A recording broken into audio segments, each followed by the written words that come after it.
The moment I walked into the room, I felt it, a wave of laughter, sharp and biting, crashing against my chest. My sister's friends, 30 of them, clustered around the edges of the hall, whispering and pointing as if I were an exhibit in some cruel experiment. My parents stood proudly in the center, smiles painted on their faces, completely unaware that their orchestrated humiliation was about to backfire in ways they could never imagine. And then I heard it, the first voice, high-pitched and dripping with superiority. Why is she even here? Shouldn't she be serving or cleaning or something? The words were intended to humiliate me, to reduce me to a shadow of embarrassment while they basked in their superiority, but instead, they lit a fire inside me. My hands trembled, not with fear, but with anticipation, every muscle coiling with quiet rage. The room smelled of perfume, champagne, and arrogance, and I realized, with a chilling clarity, that every glance, every whisper, every suppressed giggle would be used as fuel for my plan. They didn't know that the girl they were laughing at, the one they thought powerless, had already started taking control of every move, every perception, every outcome in this room. My sister's smile, radiant and unknowing, only made my pulse quicken. I had to wait, but I was ready. The night wasn't theirs. It belonged to me. And soon, they would understand that power doesn't scream, it moves quietly, invisibly, and strikes without warning. I moved through the crowd with the grace of someone invisible, smiling faintly, nodding politely, making the occasional small talk, but inside, my mind was a machine calculating every reaction. I memorized the way they laughed, how their eyes darted when they thought no one was looking, how my parents' expressions shifted subtly with each comment. Every piece of information, every nuance, was a weapon I was carefully storing for the right moment. They assumed I was intimidated, that my silence was submission, but in reality, it was patience, a silent gathering of power. My sister's friends continued to whisper, to point, to smirk, utterly unaware that each one of their actions was feeding a plan that would leave them stunned and humiliated in turn. I could feel the room bending around me, every laugh, every gesture, every puff of arrogance becoming a thread in the web I was weaving. The evening dragged on, and their mockery became louder, bolder, more brazen. I caught snippets of conversations, snide remarks about my clothes, my demeanor, even my very presence. They thought they were safe, that I would retreat into the shadows, but with every word, I catalogued their weaknesses, their insecurities, their arrogance. I recalled every slight, every humiliation they had ever inflicted, and I stored it all, meticulously, for the moment of reckoning.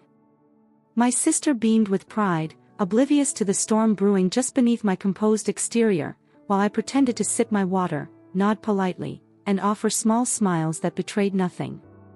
The room was alive with laughter and chatter, but to me, it was a battlefield, each word a grenade that I would use at exactly the right time. Then came the first real test. One of my sister's friends leaned too close, whispering so I could hear, "She thinks she belongs here. She looks ridiculous."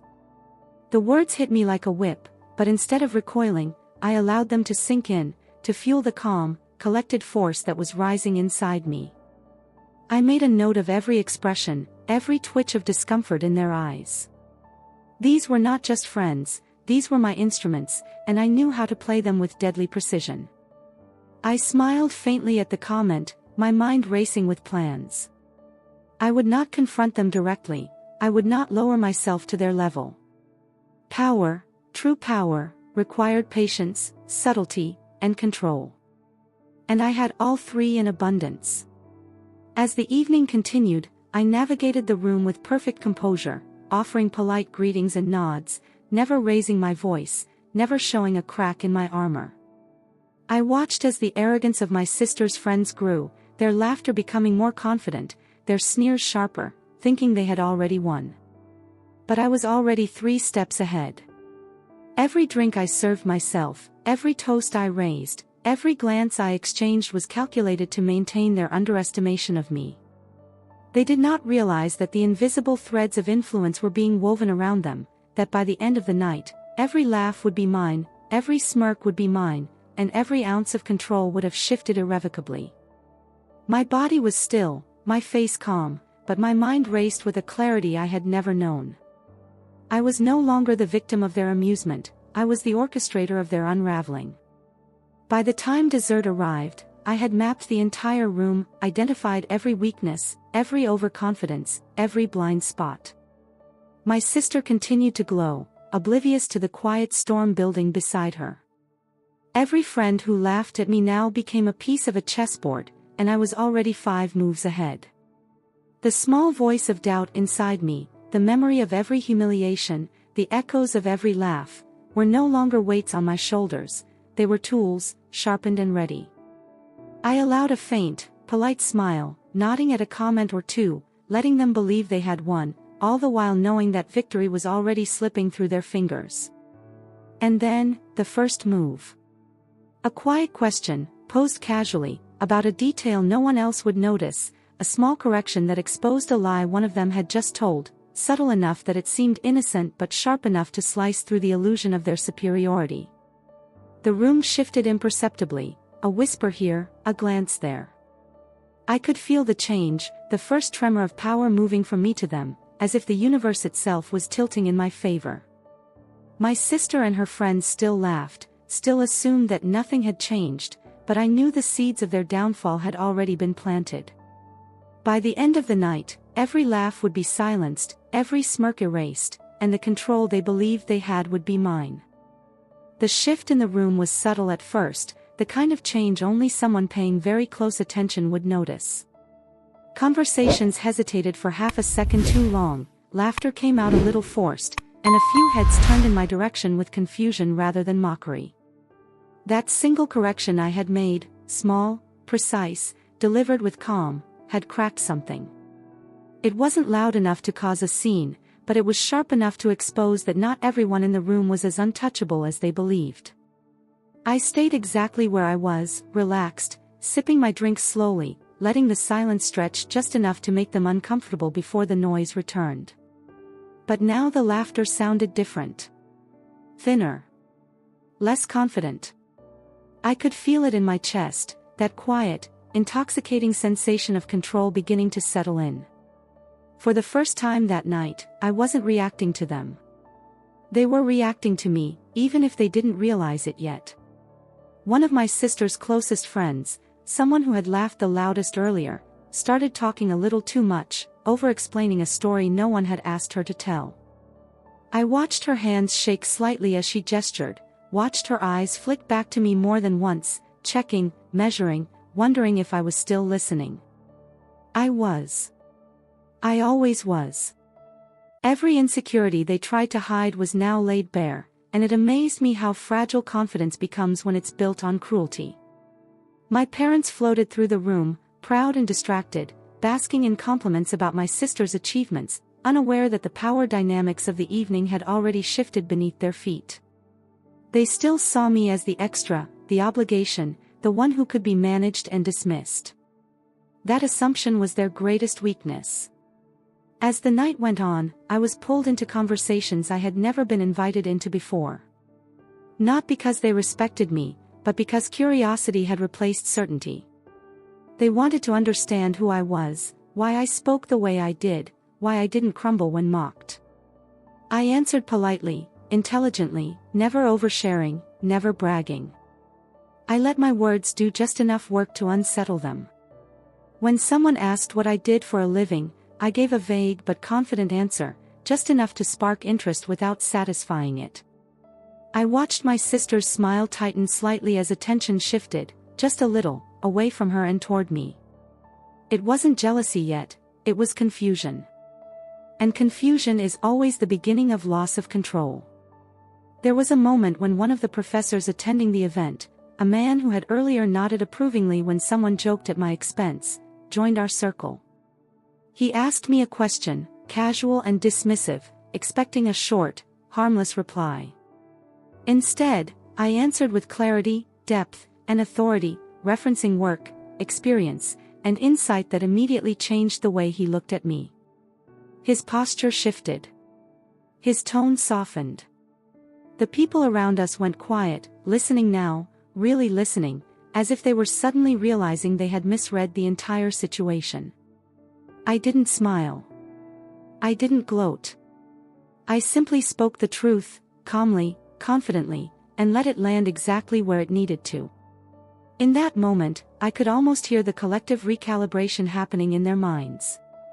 My sister interrupted, laughing a little too loudly, trying to pull attention back to herself, making a joke that landed flat. I saw it in her eyes then, fear, quickly masked by arrogance. She was starting to realize that the narrative she had built, the one where she shined and I stayed small, was slipping out of her control. She leaned closer to me at one point and whispered, "Don't make this about you." I met her gaze, steady and calm, and replied softly, "I didn't." "You did." The words weren't cruel.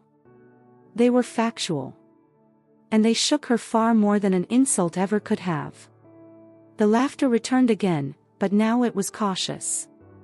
People were watching what they said, how they said it, who was listening. I had become a variable they hadn't planned for, an unknown in a space where they believed everything was predictable. And the more they tried to regain control, through jokes, through subtle digs, through forced charm, the more obvious their insecurity became. I stayed exactly where I was, grounded, observant, unshaken, letting them exhaust themselves against my silence and composure. This wasn't revenge yet. This was positioning. By the time speeches began, the room felt heavier, charged with something unspoken. My sister stood to thank everyone, her voice polished but strained, and as she spoke, I noticed how often her eyes found me in the crowd. She was searching for reassurance, for confirmation that she still had the upper hand. I gave her nothing. No smile. No nod. Just calm presence. And that, more than anything, unsettled her. Because power doesn't announce itself. It simply exists, undeniable, impossible to ignore. As applause filled the room, I knew this was no longer about a single night or a single humiliation. This was about control, who held it, who lost it, and who had been quietly reclaiming it all along. I felt no rush, no need to hurry. The best part was still coming. They still believed this was their event, their stage, their moment. They had no idea that the story was already changing, and that by the end of the night, they wouldn't be laughing anymore. They would be remembering. And that memory would follow them far longer than they ever expected. The night was thick with conversation, the soft clink of glasses, and the ever-present hum of polite laughter, but beneath it all, the air had shifted in a way that only I could feel. Every glance I caught, every whisper that floated just past my ears, carried a tremor of uncertainty. My sister's friends, once so confident and careless, now tiptoed around me with a caution that was almost comical if it weren't so satisfying. I didn't speak loudly. I didn't need to. My presence alone had recalibrated the room, and I let them stumble over their words, let them overcompensate, let them show their true colors without realizing it. They thought I was quiet because I was small.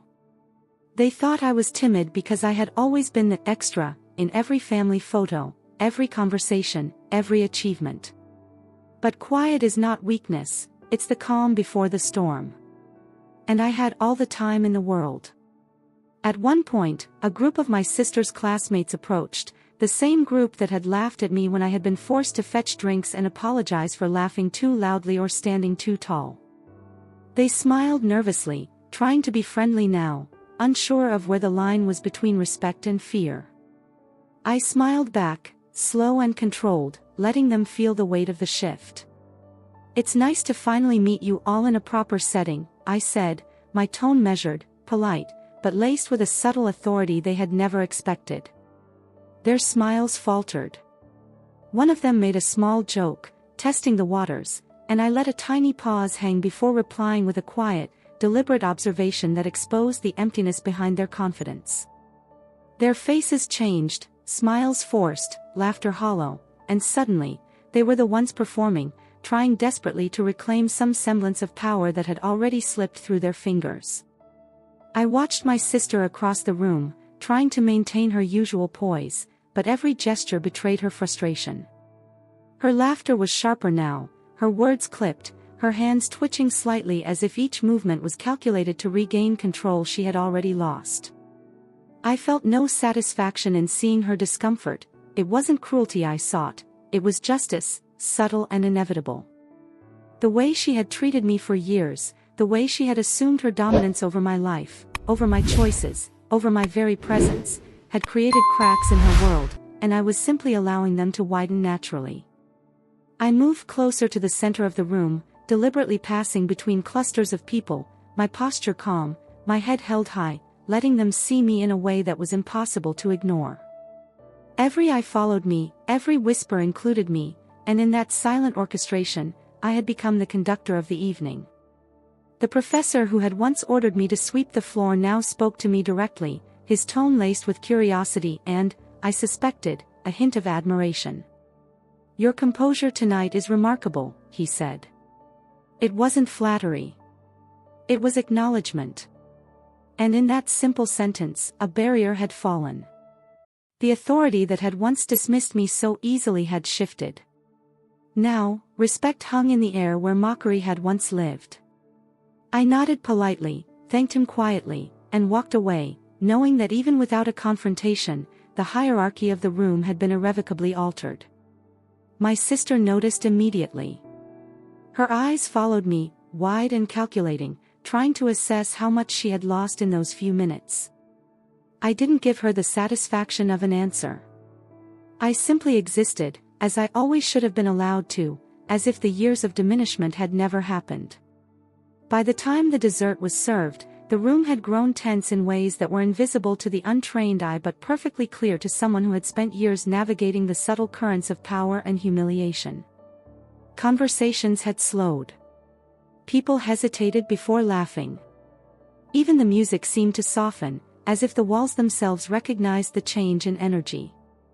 I caught my sister trying to whisper to one of her friends, a plan to regain dominance, and I allowed a small, deliberate smile to touch my lips, not mocking, not cruel, but knowing. They had underestimated me for too long. They had assumed their environment, their privilege, their laughter could keep me small. But I had been waiting, silently, patiently, for the perfect moment to reclaim what was mine, not with anger, not with spectacle, but with precision and quiet authority. At the end of the night, as people began to drift toward the exits, I realized that the evening had transformed into something far greater than I had anticipated. It was no longer about my sister, no longer about her friends, no longer about a single humiliating instruction or whispered insult. It was about establishing a presence so undeniable that it could never again be ignored. I walked through the room one final time, acknowledging small nods and whispered apologies, never responding with gloating or triumph. The power I wielded was subtle, invisible to most, yet absolute in effect.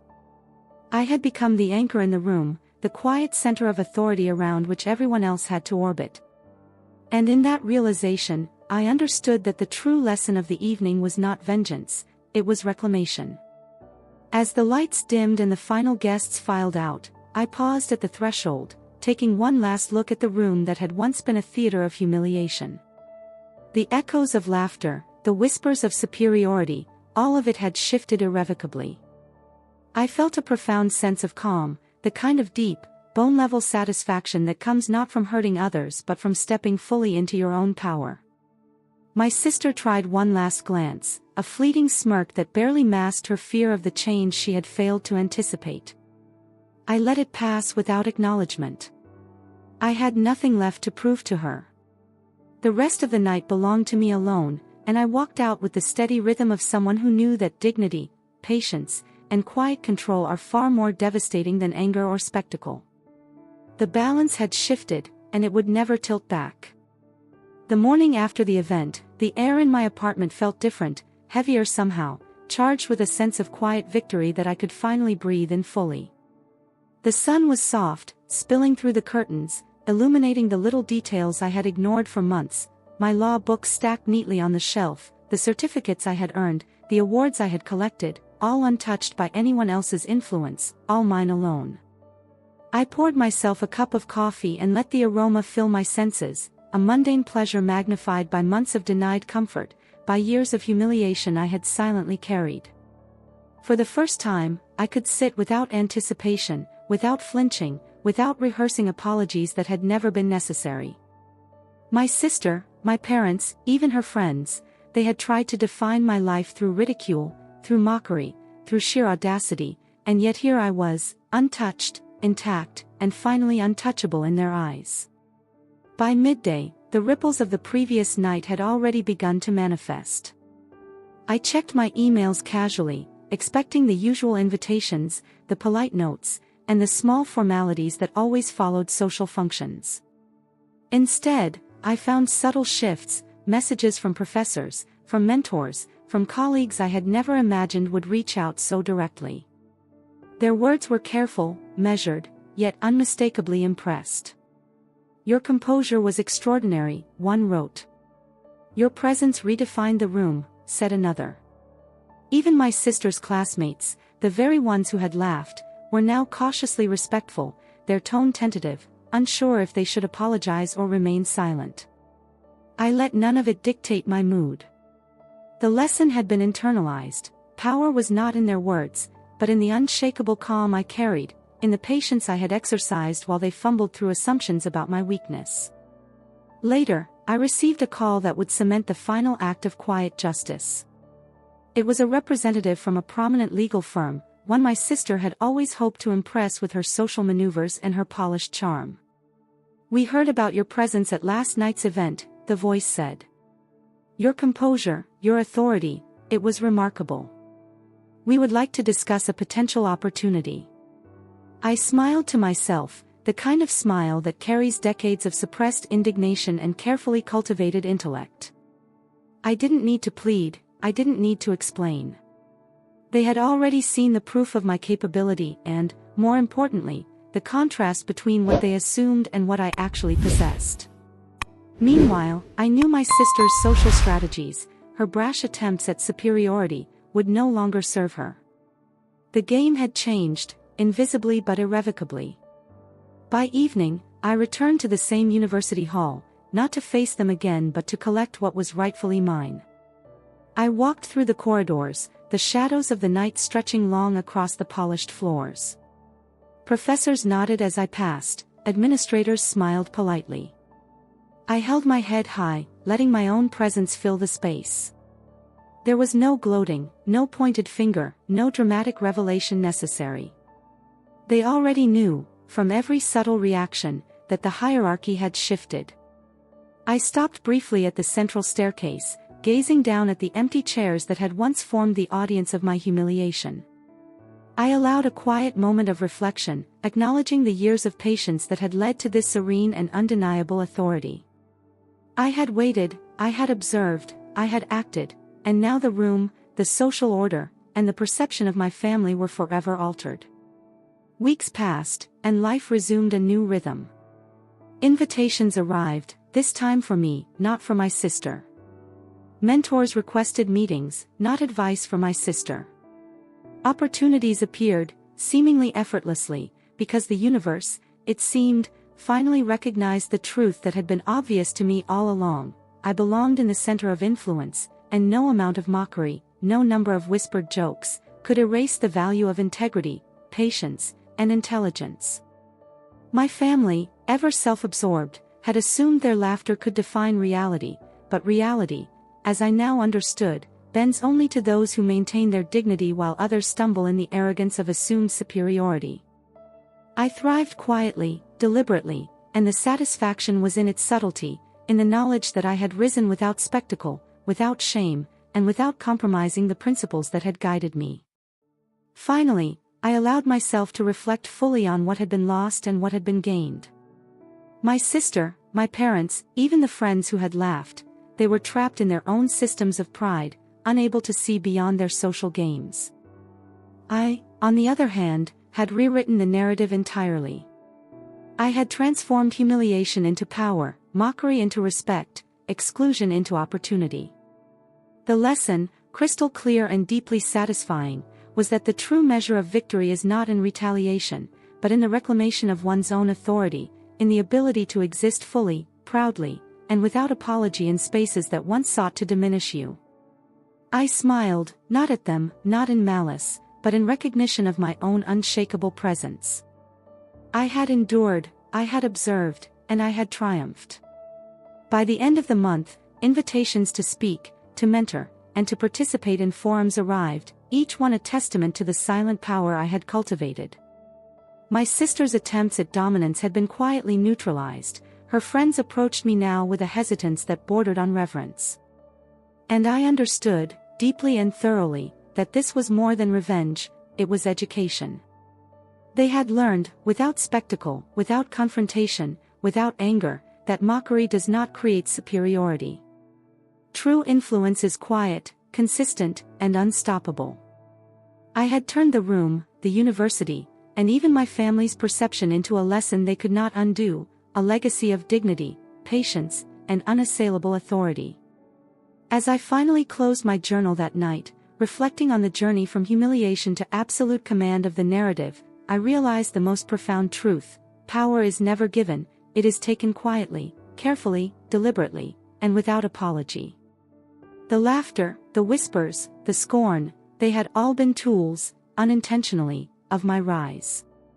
And in that realization, a profound peace settled over me, a calm that comes from knowing that the story will be told my way, forever. I laid my pen down and leaned back, smiling softly, because I had learned that the ultimate control, the quietest revenge, is simply living a life they can no longer touch, and doing so with grace and authority that cannot be disputed.